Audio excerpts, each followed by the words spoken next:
ఇప్పుడు జనం ఒక 100-200 మంది పోగుపడితే ఆటోమేటిక్గా వాళ్ళకి లోపల ఇన్స్పిరేషన్ వచ్చింది. ఒడ్డు బియ్యం మేము ఇస్తాం, నూనె ఇస్తాం, కారం ఇస్తాం, పప్పు ఇస్తాం అంటారు. అదే జన సమూహం లేనప్పుడు ఆయన మందిరంలో ఆయన సేవలో పనిచేయాలంటే ఎవరికి మనసు రాదు. ఈ మధ్య టీవీల్లో కూడా స్పాన్సరింగ్ చూడండి.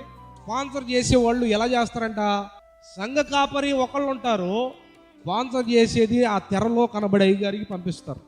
నేను అన్నాను, ఎందుకమ్మా నీ సేవకుడు నీ ఆత్మను కోరి నిన్ను ఆత్మీయ ఆహారంతో పెంచుతుంటే నువ్వేం చేస్తున్నావు నాన్న?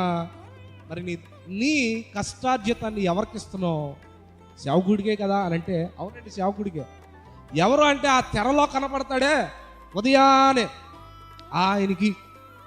కోడి ఒకటిదైతే గుడ్లు, మరొకటిది అయిపోయింది. గొర్రెను కాస్తూ మేపుతూ అన్ని రకాల ఆహారాన్ని సిద్ధపరిచి పోషణ సంరక్షణ చూసుకుంటుంటే ఈ గొర్రెలు ఎక్కడ పాలిస్తున్నాయి అంట? బయట పక్కింటి వాళ్ళకో లేకపోతే బయట ఓనర్కో పాలిస్తున్నాయి. నేను దేనికి చెప్తున్నానంటే ఈ మాట, ఎందుకు అలా చేస్తున్నారు అంటే మా బొమ్మ ఆ తెరలోనే వేస్తారు అని. అర్థమైందండి? మేము ఎంత వేసామో ఆ తెరలో ఎంతమంది వ్యూవర్స్ ఉంటే అంతమంది చూస్తారు కాబట్టి నేను మా సేవకుడిని పక్క దోసేసి ఆ తెరలో కనబడుతున్న ఆ సేవకుడికే మేము ఇచ్చాం. ఎందుకు అంటే మమ్ములను మేము కనపరుచుకోవడానికి. దేవుడు అంటాడు, రే నువ్వు వద్దు, నీ కానుకొద్దు, పక్క పోరా అంటాడు. అర్థమవుతుంది?